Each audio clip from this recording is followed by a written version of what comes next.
রাধে রাধে।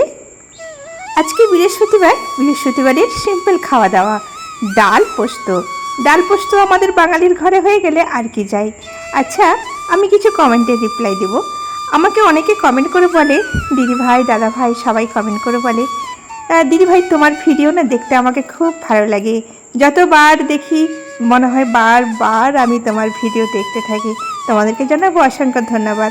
আর একটা কি কথা জানো তো, আমি যতদিন ধরে ভিডিও বানাচ্ছি আমার ভিডিওতে কিন্তু কোনো দিন খারাপ কমেন্ট আসে না।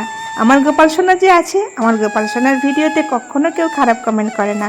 আর আমি তোমাদের সবাইকে জানাবো অসংখ্য অসংখ্য ধন্যবাদ, অনেক অনেক ভালোবাসা। তারপরে অনেক দা ভাইরা কমেন্ট করে বলে তোমার বাড়ি কোথায়। আমার কমেন্টের উত্তরটা দিলে আমি অনেক খুশি হব। তা বেটে নিচ্ছি কাঁচা লঙ্কা আদা দিয়ে। আজকে ডাল পোস্ত হবে, একদম সিম্পল খাওয়া দাওয়া। আর এইটা কিন্তু আমাদের সবাই খুব পছন্দ করে। তোমরা কি পছন্দ করো একটু কমেন্টে জানিও।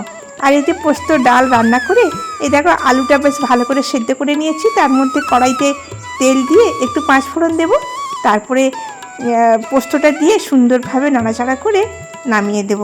তো আজকের এই রেসিপিটা তোমাদেরকে কেমন লাগছে কমেন্টে জানাতে ভুলো না। কিন্তু আমাদের কিন্তু এইরকম সাদামাটা খাওয়া তোমাদের পছন্দ হবে কি না জানি না, আমাদের বাড়িতে কিন্তু সবাই পছন্দ করে।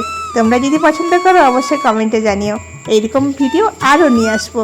তোমাদের মতন ভালোবাসার বন্ধু থাকলে আমার ভিডিও করতে খুব ভালো লাগে। তো অবশ্যই তোমরা কমেন্টে জানিও।